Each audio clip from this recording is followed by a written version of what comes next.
Hora de entrevista importante aqui no CNN 360. A gente vai conversar agora com Augusto Cury, pré-candidato à presidência da República pelo Avante.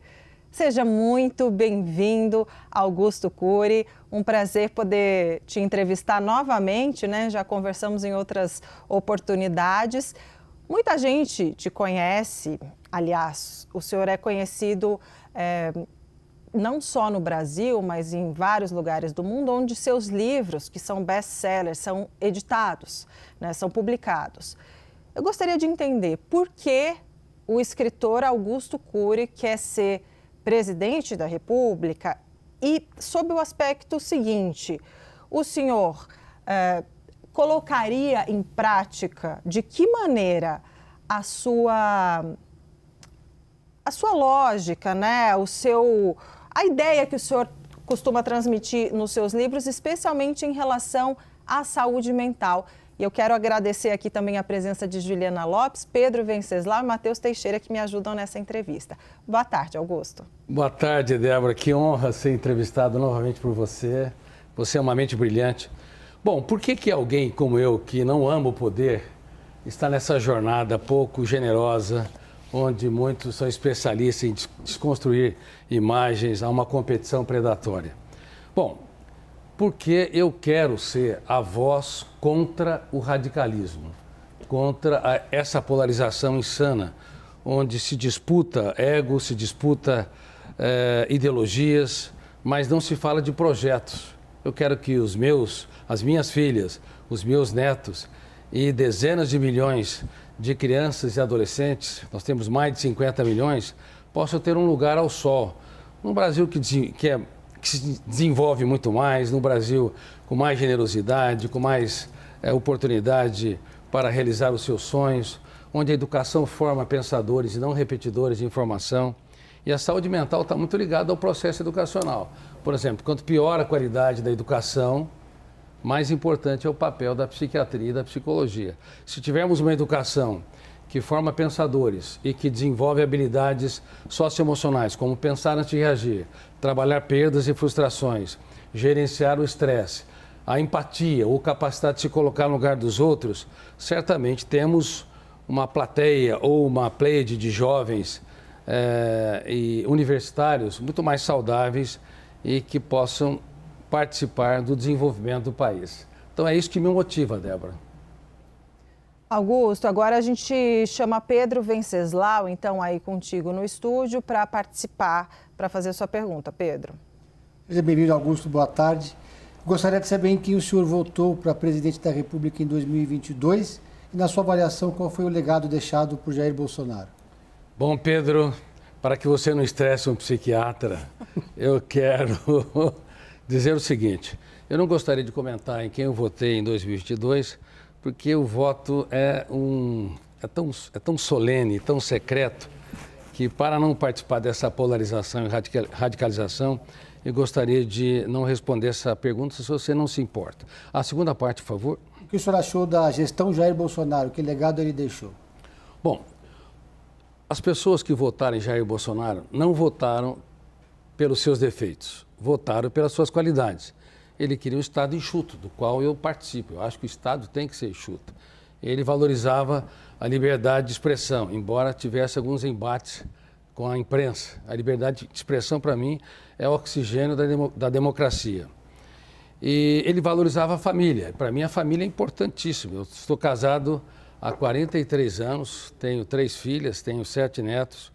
Então, a família, para mim, é muito, muito importante. Agora, ele teve erros que não deveriam ter cometidos. Um deles é não valorizar adequadamente a vacina. Principalmente não a questão de comprar a vacina para o Brasil, mas de tocar nesse assunto sobre a vacina. Porque quando alguém, com a expressão dele, com a liderança dele, fala, ainda que ele não tenha intenção de que os outros não tomem a vacina, sempre acaba se espelhando e provavelmente centenas de milhares de pessoas não tomaram devido à sua influência. Juliana Lopes. Muito obrigada pela visita. Queria começar perguntando para o senhor, puxando um gancho da pergunta anterior, sobre economia, né? A gente está falando de uma eleição com uma crise econômica mundial nesse contexto, né? O governo tentando colocar algumas ações em prática, inclusive visando diminuir o endividamento da população. Queria a visão do senhor sobre isso e uma pergunta. O governo, então, do ex-presidente Jair Bolsonaro não foi liberal o suficiente? Olha, eu acho que poderia ter sido melhor. O Paulo Guedes é uma mente brilhante. Hoje, a situação em que está o Brasil, com esse endividamento, ultrapassando 80% do PIB, precisaria talvez de algumas mentes como Paulo Guedes para arrumar a casa econômica. Apesar de estar nas ciências humanas, tá? Eu tenho uma preocupação muito grande com a economia. Porque tem uma tese, Juliana, o dinheiro em excesso, mal trabalhado, não garante a felicidade, mas a falta de dinheiro garante a ansiedade. Quem tem dificuldade de ter alimentos baratos e acessíveis na sua mesa, dificuldade de mobilidade, dificuldade de colocar seus filhos na escola, tudo isso estressa o cérebro e esgota a mente humana de maneira sem precedente.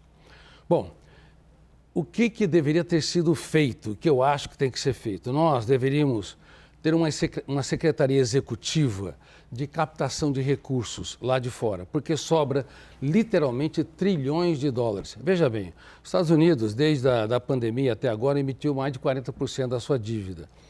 Ou seja, 38 trilhões de dólares, estamos chegando a 39 trilhões de dólares. É uma situação gravíssima, a situação americana. E muita gente não entende porque Trump está desesperado em colocar impostos, porque a situação econômica deles é muito difícil. E se os Estados Unidos colapsa, colapsa o mundo todo, como ocorreu em 1929. Bom, então uma secretaria executiva que captasse esses centenas de bilhões de dólares, segurada em dólar, com segurança jurídica, que é vital, ninguém aplica seu dinheiro se não houver segurança jurídica. E também com projetos como energias renováveis, terras raras e também grandes data centers para suportar a inteligência artificial que vem.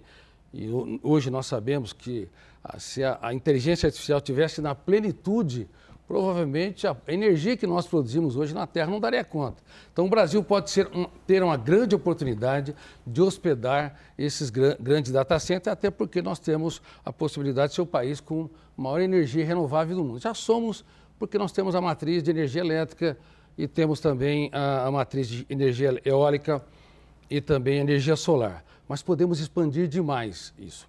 Se tivermos um ministério que capta recursos lá fora, ou em destaque, não vou falar nenhum ministério, se tivermos uma secretaria executiva que capta recursos de fora, segurado em dólar, que nós falamos redeado em dólar, com projetos e com segurança jurídica, nós poderemos ter juros civilizados de 4% a 6%. E não essa armadilha da Selic, 14,75%, mais 4 ou 5% que os bancos cobram, 20% ao ano.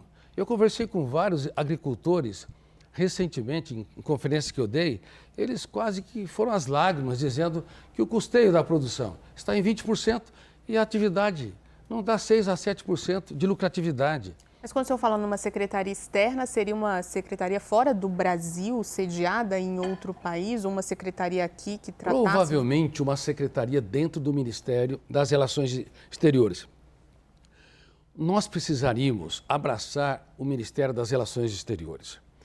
Eles deveriam vender o mundo, serem treinados, embaixadores e diplomatas, para vender o mundo como supermercado do mundo e não como fazenda do mundo ou como celeiro do mundo apenas. Se tivermos esse treinamento e tivermos esses elementos, segurança jurídica, segurança em dólar, o seguro em dólar, provavelmente nós conseguiríamos atrair uma quantidade enorme de dólares para que a nossa indústria tivesse a sua era de ouro, para que a nossa agricultura também tivesse a era de ouro. E o setor de serviços também.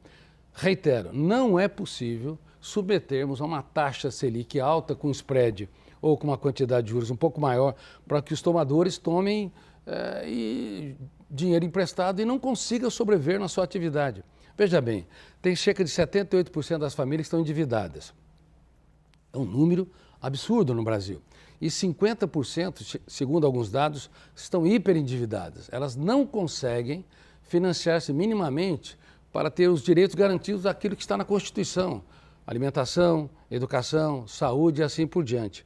E eles pagam, e essas pessoas pagam mais do que muitos industriais, do que muitos agricultores. Não é um juro de 20% ao ano, paga um juro de 40% a 50% ao ano, juro de 3% a 4%, inclusive no consignado, que eu acho um absurdo. No consignado você tem garantia que vai receber porque você é descontado em folha. E essas famílias totalmente desprotegidas acabam pagando 3% a 4% ao ano e juros sobre os juros, juros compostos dá 50% ou 60%. Bom, deixa eu chamar o Matheus Teixeira aqui para fazer a pergunta. Matheus, direto aqui de Brasília. Boa tarde, doutor Augusto Cury. Obrigado pela disponibilidade de estar aqui conosco.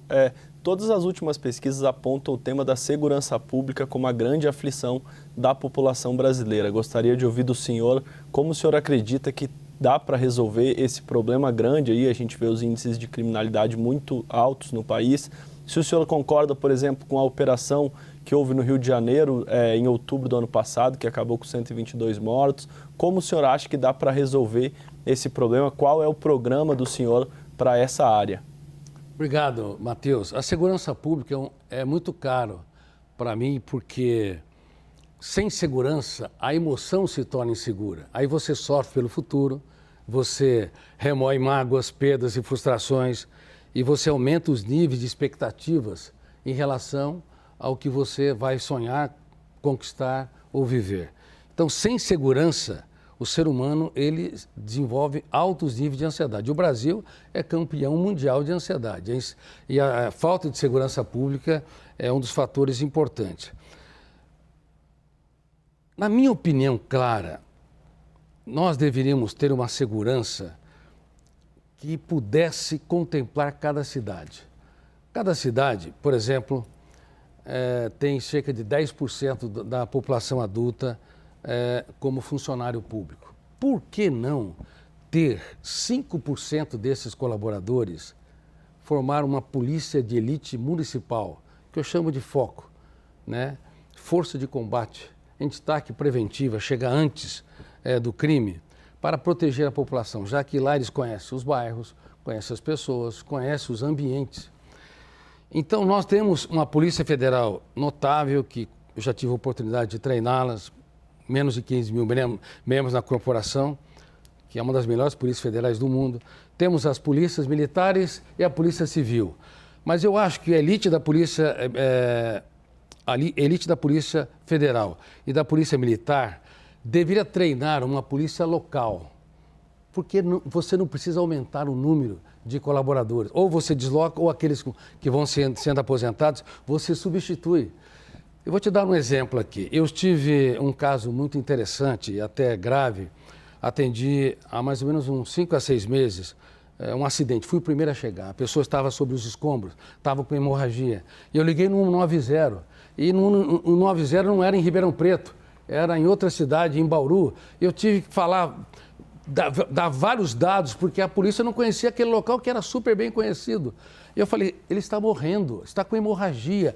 Essa pessoa precisa ser atendida urgentemente. Por favor, me encaminhe uma ambulância, minha polícia me encaminhe os bombeiros, porque ele estava completamente virado, não havia possibilidade de socorrê-lo. Então, se nós tivéssemos uma polícia municipal treinada de maneira adequada pelo melhor da Polícia Militar e federal, pode ter certeza uma coisa, nós mudaríamos, repaginaríamos a segurança nesse país. Augusto, falo aqui novamente de Brasília. Só 2 pontos dessa sua resposta. O que seria feito, então, em relação à Guarda Civil, né, municipal, da cidade? E qual a sua ideia para isso? E um ponto que o Matheus perguntou sobre as mortes que aconteceram lá no Rio de Janeiro, que dividiu o país. Muita gente aprovou, sim, e muita gente desaprovou. Olha, em primeiro lugar, só algumas cidades têm guarda municipal, tá? Elas têm que ser repaginadas, treinadas e super equipadas. E também a Polícia Militar teria que ser equipada, valorizada, porque muitos colocam sua vida em risco com baixos salários. Isso não é justo, tá certo? Eles precisam ser apoiados e valorizados. E 2% que cometem crimes não podem dilacerar a imagem de 98% dos militares que têm alta responsabilidade e competência. Em relação ao Rio de Janeiro, de fato ocorreram mortes e cada ser humano, independente da sua jornada, é um ser humano único e irrepetível. Nós temos que combater sim o crime, nós temos que ter o máximo de rapidez e temos que não ter concessão. Mas tudo tem limite. Se você combate e você não tem uma inteligência, se você não tem uma lógica, você pode, inclusive, matar pessoas inocentes. Eu quero dizer que mais do que o crime organizado, o maior problema é um Estado desorganizado que não abraça a sua população. Houve mais de 45 mil mortes em 2023 e 1.562 mulheres morreram ano passado, um feminicídio. Bom, o governo tende a atuar na segurança, mas o ideal seria não apenas um combate firme, rigoroso, mas chegarmos antes do crime. Nós temos toda uma inteligência, todo um equipamento, câmeras, para que possamos, de fato, pela primeira vez, todo o Brasil se sentir mais seguro. Mas se o Estado não entrar adequadamente, se só usar armas, não usar inteligência, não usar câmeras, não usar toda uma tecnologia que outros países têm, nós vamos continuar enxugando o gelo e nós vamos assistindo a criminalidade continuar ganhando musculatura no país. Pedro. Alguns dos seus adversários no campo da direita prometem anistia, ou melhor, liberar todos os presos que estão envolvidos no 8 de janeiro, inclusive ao próprio Jair Bolsonaro. Queria que o senhor avaliasse essa proposta. Se o senhor for eleito, qual vai ser a sua posição em relação aos presos do 8 de janeiro e qual a sua posição em relação ao PL da dosimetria, cujo veto vai ser avaliado agora pela sessão conjunta do Congresso Nacional. Olha, Pedro, minha posição é muito clara. Há mais ou menos um ano, sem haver nenhum envolvimento com a política, eu pedi, através das redes sociais, que os ministros da Suprema Corte, e muitos ali têm notável saber jurídico, pudessem rever a dosimetria. Eu intervim em relação a Débora e disse que não era possível uma mulher com um batom pintando Perdeu o Mané, quisesse derrubar o governo e tendo 2 filhos que estavam chorando quase que dia e noite, clamando pela mãe, que não sabia qual crime que a mãe cometeu e aquela ausência causando traumas inexprimíveis. Existe um fenômeno na mente humana que eu chamo de RAM, registro automático da memória, é o biógrafo do cérebro. Ele registra tudo sem autorização do eu. A ausência de uma mãe, um dia, registra experiências traumáticas que não são apagadas. Então, a dor dessas crianças eu levei em alta consideração, fiz esse pedido.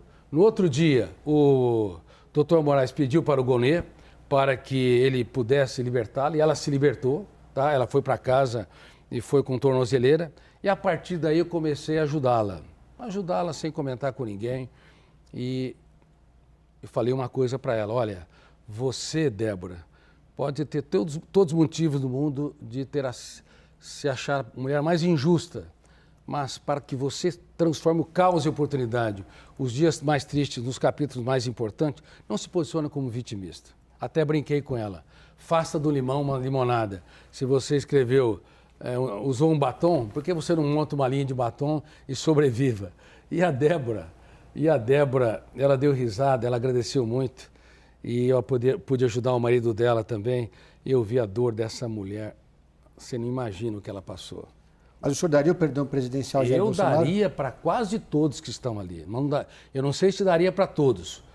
Para aqueles que são cabeças, para aqueles que tinham consciência. Porque eu não conheço exatamente a história e os elementos jurídicos que compõem toda aquela peça. Mas pode ter certeza, se eu tivesse o privilégio de sentar na cadeira de presidente, grande parte das pessoas que estão ali cometeram crimes muito menores do que isso desse escândalo do Banco Master estão lá presos e já pagaram uma sentença absurda. Que Jair país Bolsonaro é esse? também? O Jair Bolsonaro eu analisaria. Muito provavelmente, se eu tivesse convencido com uma equipe de pessoas que ele não cometeu crime o suficiente para estar encarcerado, eu provavelmente o libertaria. Mas eu não tenho segurança ainda porque eu não tenho todos os elementos para fazer esse julgamento. Agora, uma coisa é séria. Aquele homem sofreu uma facada e ele tem uma hipercicatrização. Imagina, passou pelo caos, frequentemente tem as suas alças presas e passam por uma situação dramática. Quem é médico, como eu, sabe o que ele está passando, inclusive emocionalmente. Então, nós temos que ter compaixão, sim, é vital. Claro que temos que ter rigor jurídico, mas a justiça ela tem de ser cega, mas se ela não tiver coração, ela é uma injustiça injusta, porque ela poupa pessoas que cometeram crimes graves, que têm condições de pagar ou têm condições de se proteger e, infelizmente, aprisiona aqueles que não têm recursos. Juliana? Esse projeto da dosimetria, né, que foi aprovado pelo Congresso, tem uma votação próxima agora para derrubar o veto presidencial, tem possibilidade de reduzir penas para crimes hediondos, né? Vai muito além desse grupo que a gente está comentando aqui dos ataques do 8 de janeiro. O que o senhor acha desse projeto? Isso deve ser, de fato, derrubado? Como é que a gente pode avaliar essa proposta? Juliana, o Brasil, eu pergunto para vocês, encarcera muito ou pouco? Essa é uma grande tese. Muita gente acha que o Brasil encarcera pouco. Mas ele é o terceiro país que mais encarcera no mundo. Ele encarcera 850 mil pessoas aprisionadas. E, às vezes, encarcera mal. Quem devia estar lá, não está lá, entendeu? E ele encarcera 300% a 350% a mais que a China, que tem 1 milhão e 600 mil, 1 milhão e 650 prisioneiros. Por incrível que pareça, as pessoas não leem o Brasil, não estudam a segurança, não percebem esses fenômenos. Agora, a dosimetria para crimes hediondos, não. Para quem comete crime violento, não deveria ter atenuante de pena. A cada 45 segundos, uma criança é abusada sexualmente no Brasil. Isso é uma dor inenarrável ou sofre maus tratos. Inclusive, na Câmara dos Deputados tem uma PL com meu nome, a PL Augusto Cury, para inibir o predador sexual, porque se ela passar e está em regime de urgência, a partir de agora, o Brasil será o primeiro país do mundo que vai ter uma lei onde toda criança que nasce em território brasileiro, não importa se ela está na periferia ou se ela mora, por exemplo, em Alphaville, toda criança passará por uma consulta médica isenta e uma consulta de um psicólogo para ver se há predadores sexuais envolvendo a criança e até para contribuir para que a criança possa ter defesas contra esses predadores sexuais, porque muitas vezes está muito próximo da própria família. Então eu sou muito preocupado. Eu não deveria ter, obviamente, um atenuante para crimes nessa área. Não deveria ter atenuante para crimes contra as mulheres. Mais de 1.560 mulheres morrem no país. E além disso, as mulheres sofrem com a violência dos seus parceiros que usam de misoginia, agressividade, chantagem, comparação, tom de voz controlador e agressivo para que elas se submetam a um cárcere privado. Isso não pode acontecer. No Brasil é muito tolerante. Tá? Mas o senhor acredita que o veto, então, do presidente tem que ser derrubado ou mantido? Eu acho que nós devemos ter a dosimetria com casos mais brandos, que não há crimes contra a vida, não há crimes violentos. Isso realmente deveria haver. Mas, um atenuante, mas contra crimes com alta periculosidade ou alta violência, jamais nós deveríamos ter tal concessão. Matheus.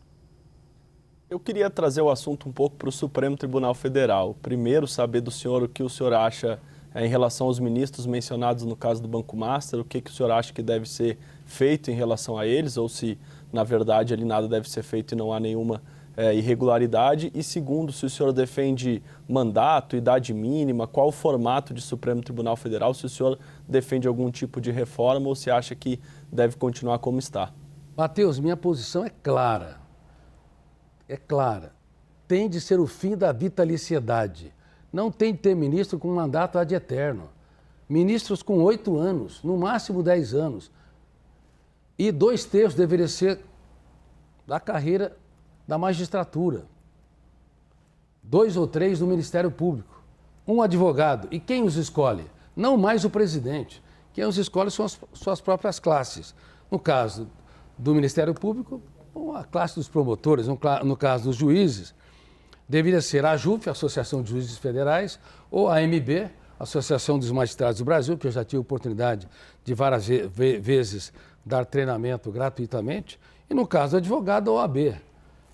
Porque, veja bem, o ministro entra com 40 anos, ele sai com 75 anos, 35 anos. Como é que pode isso? Qualquer mandato eletivo não deveria ultrapassar 8 anos, como os senadores.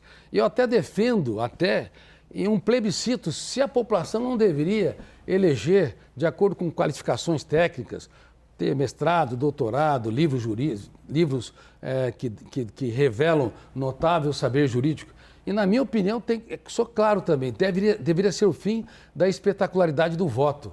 Porque quando você está falando para uma plateia e televisionado, o nível de estresse, o nível de abertura de arquivos mentais pode fazer com que você não tenha plena liberdade para falar e se expressar. Então, deve haver transmissão?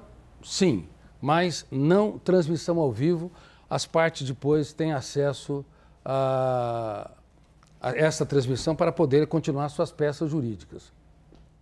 Mas o senhor propõe algo como nos Estados Unidos, em que não se sabe o voto de cada um dos ministros, né? Ou só se saiba o resultado final? Eu proponho claramente, o voto deveria ser mais secreto. O Brasil tem uma espetacularidade. Olha, eu não concordo. Isso não é o pleno exercício de um pilar da democracia, que é o judiciário. Os Estados Unidos, ele julga 60 processos por ano. Sabe quantos, Débora, processos foram julgados em 2025? 112 mil. Se você dividir por 11 ministros, dá 400, você dá 10 mil julgamentos por ano, quase 40 processos por dia. Não tem nem tempo de ler esses processos. Então nós temos que reorganizar a sociedade para deixar de ser um país judicialista. Qualquer coisa você entra com processo, deveria ter câmaras e mais câmaras de solução pacífica de conflitos, deveria chegar os mais importantes que estão ligados àquilo que fere a Constituição e deveria, sem dúvida nenhuma, ser voto secreto sem essa espetacularização. Certo, então daí o senhor, né, de alguns casos, então os ministros do Supremo, a população não conhecer como cada um votou especificamente em alguns assuntos. E aí a gente já está encaminhando. Em alguns assuntos sim, mas olha, veja bem, para mim sempre tem que haver transparência, tá? Tem que haver transparência. Na Corte Americana, como eu disse, eles julgam 60 processos e eles têm uma descrição muito grande. Eles não são estrelas no teatro social. No Brasil, no Brasil, infelizmente, não que eles queiram isso, mas o próprio funcionamento da Corte gerou essa espetacularização. Mas, doutor, em casos importantes para a sociedade, sabe, aí sim deveria se colocar abertamente o voto. Em casos importantes, mas muitos casos que são casos que não têm grande relevância para o teatro social, tá? Tá certo. Aí só para a gente poder avançar com o assunto, já que estamos quase acabando a nossa entrevista, gostaria de saber a sua opinião sobre a mudança na escala de trabalho 6x1. O senhor disse, mencionando aqui a Débora do Batom, né, que um dia da criança sem a mãe tem um impacto ali na saúde mental, né, na vida da criança. Então, queria saber a sua opinião sobre a escala 6x1, assunto que está sendo discutido no Congresso. O Brasil tem muitas leis, tem leis demais. Eu acho que deveria haver um pacto entre os colaboradores e os empresários, para que tenham mais liberdade.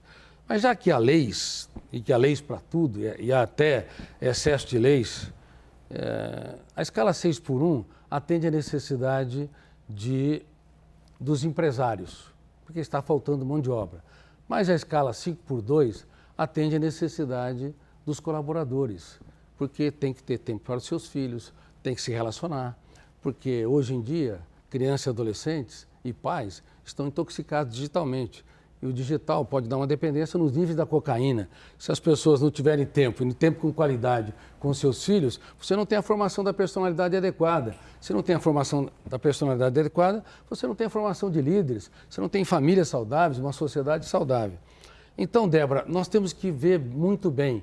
Em casos, eu acho que há muitos casos que a escala poderia ser relaxada, sem dúvida nenhuma, para atender a necessidade dos trabalhadores. Mas, em alguns casos vitais, deveria haver um pacto entre os empresários e os colaboradores para que essa escala 6x1 pudesse ser efetivada.